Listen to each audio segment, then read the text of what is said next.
So antipsychotic drugs also sometimes use the psychotropic drugs are drugs that affect mental activity. And for some people, they're entirely appropriate and life-saving.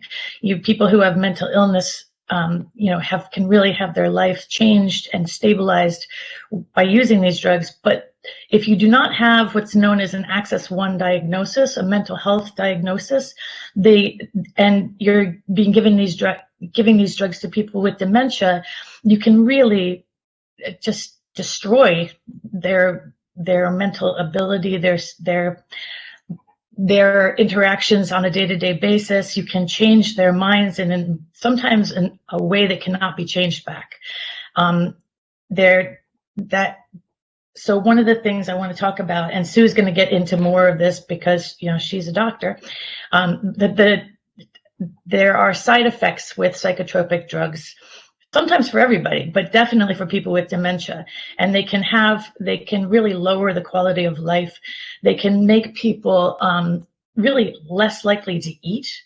They can make people less likely to remember to drink. So that would cause complications with their nutrition, with their hydration. They can cause sedation and dizziness, which can cause people to fall. That can lead to people breaking bones. You can develop symptoms that are known as Parkinsonian symptoms, where you become kind of trembly and your body can move involuntarily. And that's definitely something to watch for especially for the ombudsman and family members. If you're seeing those kind of symptoms, you would need to take somebody to the doctor right away and try to evaluate whether there's a way, and Sue will talk more about this, a way to sort of address this problem and taper these drugs back out again.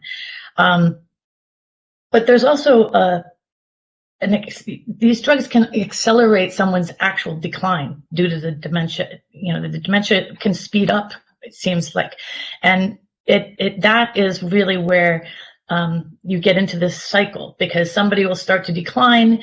They go, oh, let's try a different kind of drug or a combination of another drug. So you're adding drugs on all the time rather than evaluating, and that can really make the dementia problems much more difficult to handle.